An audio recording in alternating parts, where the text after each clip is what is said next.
Matimpana etni pasteur Barbier Kristina. Miondrika hivavaka isika. Midera ny fahatsarana zahay iray zanaka fanahy-masina. Mankalaza ny anaranao, Andriamanitra tsara, tianay amin'ny fitiavana tsy mety levona. Miondrika manoloana ny fahalebiazanao sy ny herinao zahay. Mitsaoka anao ary manantona anao ampanetretena amin'ny alalan'i Kristy Jesosy, Tomponay sy Mpanjakanay. Misaotra ny velominao, tratra izao maraina izao. Mankasitraka mankatelina dado, fa ny zanakao sy ny asan'ny tananao tokoa dia ho ataonao adidinao hatrany. Mamindra fo, mamela ny elokay tsy mendrika akory ary, anona ny anaranao masina, satria Andriamanitra masina indrindra ianao. Fona aminao, amin'izay rehetra tsy akasitranao. Eny fa na tamin'ity maraina ity any aza, tamin'ny fihevitra, tamin'ny fisainana, tamin'ny fisentin'ny fo, tamin'ny fiteny, fomba mampanao maro samihafa rehetra, izay nampiala ny fananao masina. Sasao amin'ny rano masina izay tompo diovy, mba ho afakelo ka andray tokoa ny famindramponao amin'izao maraina izao. Mangetaentanao Jesosy, maniry anao fatratra ny fananay tompo, koa irao ny fananao masina, ampahery anay indray, anafaka anay indray, amin'ity maraina ity, mba azahoanay ny famonjenao, andehananay am-pifaliana, ampiadanana, amakivaky izao tontolonao izao. Mitenena tompo aminay, ampaherezo ny zanakao. Eny tsy ny mofy ihany tokoa ny veloman'ny olona, fa ny teny rehetra izay loky ny vavan'Andriamanitra, mitenena araka ny fombanao Jesosy, vonina iaino anao zahay. Amen.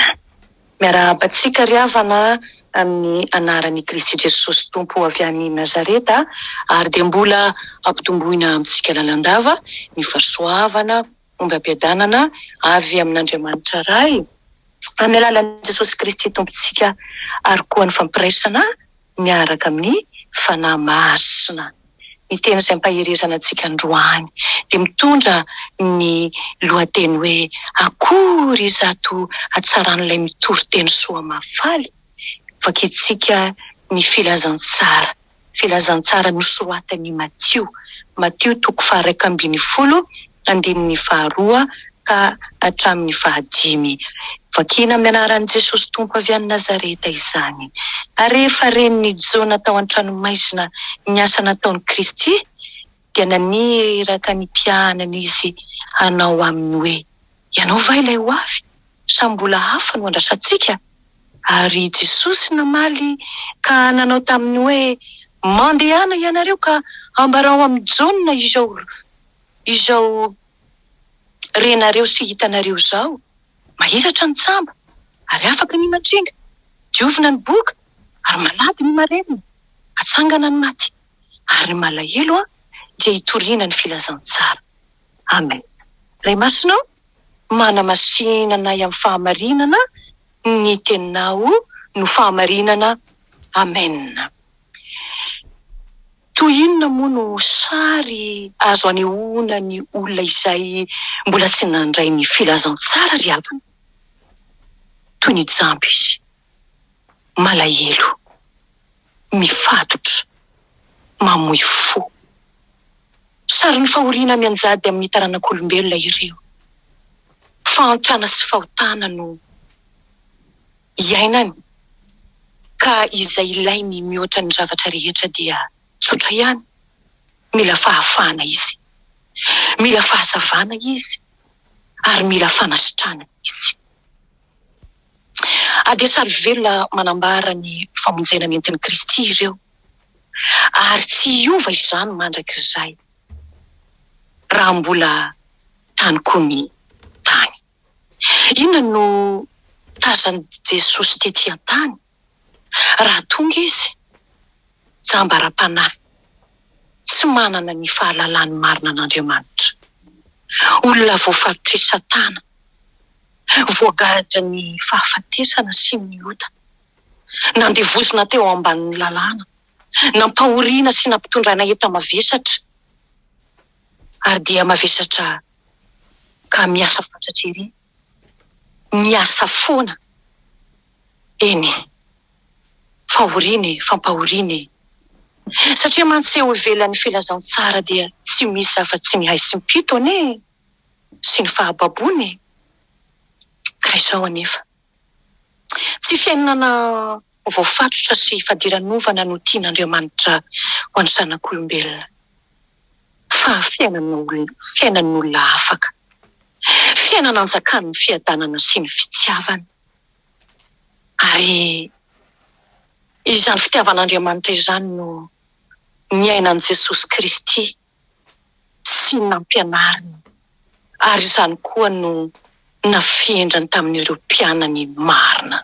Noho izany, fiasan'Andriamanitra eto amin'izao tontolo izao ary ny fiangonana, hanambara ny fitiavany, hitory ny teny soa mahafaly amin'ny malahelo sy fanafahana ho an'ny mpifatotra, hanarina ny lavo, hanasitrana, hampionina, hanafaka, sy ny sisa sy ny sisa. Izany manko nahatonga ny Paoly nilaza hoe fahasan'Andriamanitra ny Kristianina, voaforona tao amin'ny Kristy Jesosy izy, hanao asa tsara. Mbola olombelona ihany anefa ny olombelona araka ny nahitany Jesosy azy tamin'ny 3 taona latsaka kely izao, mahatra. Mbola betsaka koa ny mifatotra, jamba, ory sy ampahoriana, raha tsy mety mandray ny filazantsaran'Andriamanitra. Dia ny filazantsara izay manafaka, mampionina sy manazava ary mamonjy izay rehetra mandray azy amin'ny finoana. Fa ny filazantsara dia tsy teny fotsiny izany ry havana, fa herin'Andriamanitra izany, ka miasa hanavaozana amin'izay rehetra mandray azy. Jesosy Kristy Tompo, Jesosy avy amin'ny Nazareta, no mitondra ho ahy sy ho anao sy ho an'ny olombelona rehetra zany filazantsara izany. Izay filazantsara izay manafaka amin'ny fanandevozan'ny ota sy ny fahafatisana ary ny fanapotran'ny devoly. Jesosy tena mihitsy no tena filazantsara, fa voaombo noho ny otantsika izy, ary natsangana indray ho fanamarinana antsika eo anatrehan'Andriamanitra rainy. Koa tsy tokony angatakandro intsony izay mahareny ny filazantsarany Jesosy Kristy, fa tokony hanapa-kevitra faran'izay aingana, hanaiky azy, ho tompo sy mpamonjy azy, mba ho fahazavana sy ho sakaiza, ka ny filazantsarany no hamerovero eo amin'ny fiainany manontolo. Hoy ny tenin'Andriamanitra any amin'ny Luka 7:7-10 any manao hoe: ny fanahin'i Jehova no atoaboko, satria nanositra hitory teny soa mahafaly amin'ny malahelo izy. Naniraka ahy hitory fandefasana amin'ny mpifatotra izy, sy fampahirantana amin'ny jamba, hanafaka izay nampahoriana, hitory ny taona fakasitrahan'i Jehova. Amen. Tao amin'ny sinagogan'i Nazareta no nandrenesana izao teny ny fahasoavana naloky ny vavan'i Kristy Jesosy izao. Nefa ny olombelona rehetra no irian'Andriamanitra amin'izy izao, handre izany. Mbola betsaka no tsy mandre, ka tsy afaka hifaly indrindrandrindra anatin'izao hoe andro advento izao, ka mbola eo ambanin'ny fanapahan'ny devoly sy izao tontolo izao ary ninao. Inona nefa no hevitry ny kristianina maneran-tany amin'ireo izay mbola miraparapa ao anatin'ny aizy ary? Tsy hijoro va isika ry havana?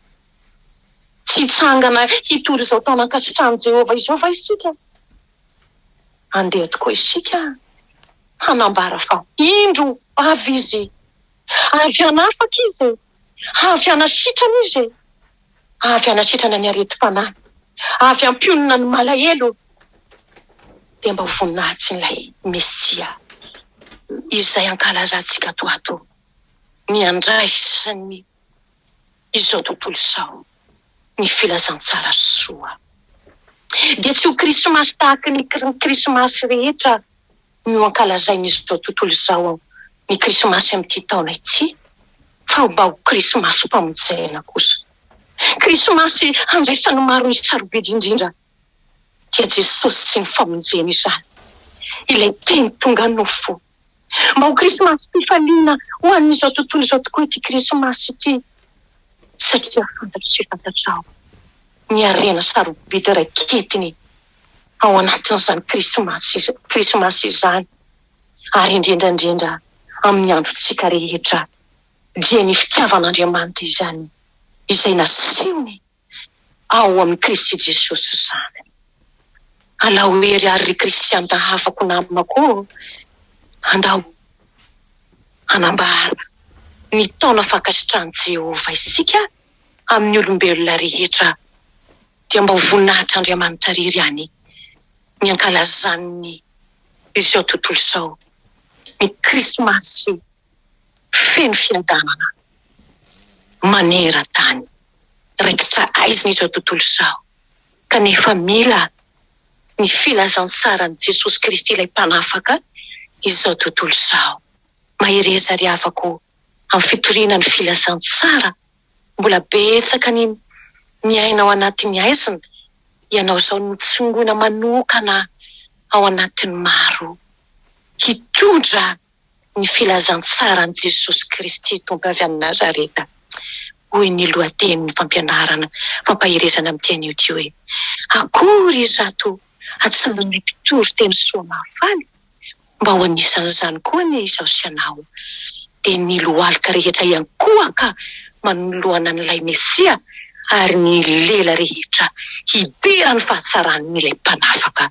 Haleloia, amen. Ivavaka isika ry havana. Tompo, nkasitraka anao indrindra zahay amin'ity maraina ity, mbola nanirahanao anay hitory teny soa mahafaly. Asa efa nataonao zany, nanendrenao ny mpianatra aokamboto izy anay kristianina rehetra mpanaradianao, mba ahafoana ny elo ka handovan'izao tontolo izao ny fiainana mandrakizay.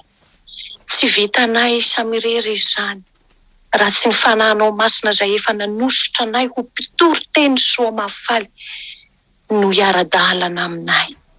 Ampianatra anay ihany koa, ary anome anay ny fahalalana feno, ampanetretena, anambaranay ny filazantsaranao, ampitiavana mba hipaika amin'ny tsirairay avy tokoa ny filazantsaranao.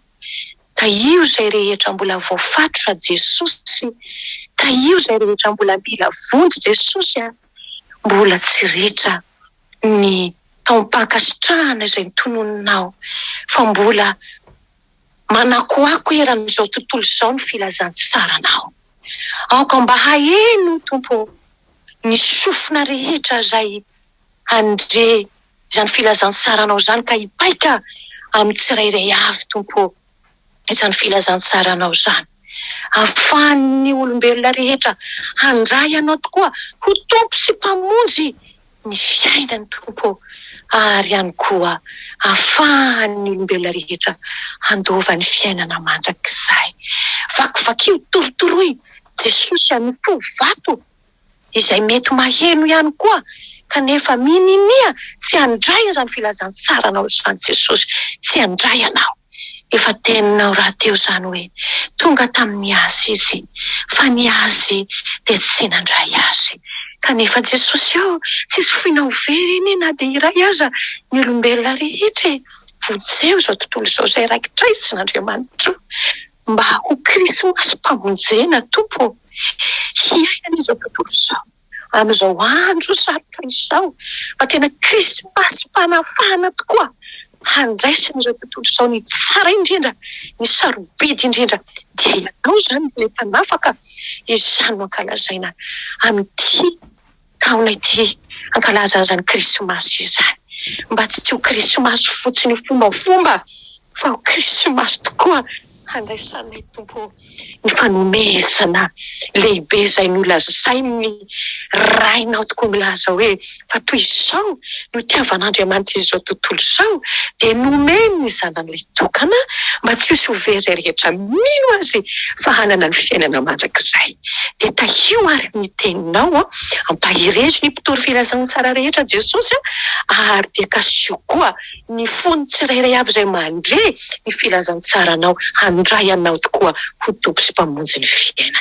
Dia lasa ho anao rery ihany ry mpanjaka ny mpanjaka izay tianao milaza aminay hoe fitiavana mandrakizay no itiavako anao, ka tsofrano ary ny mpanomponao tsirairay avy hamakivaky ary ny tontolo andro indrindra anisaka ny andro faharoa ny herinandro izay efa novelarinao ho anay, ka omeo azy ny tsodranao manao hoe hitay antsika ny Jehovah ka hiaro antsika, hamirapiratra ny tadany amintsika ny Jehovah ka hamindra fo amintsika, hanandratra ny tavany amintsika ny Jehovah ka hanome antsika fifaliana sy fiadanana.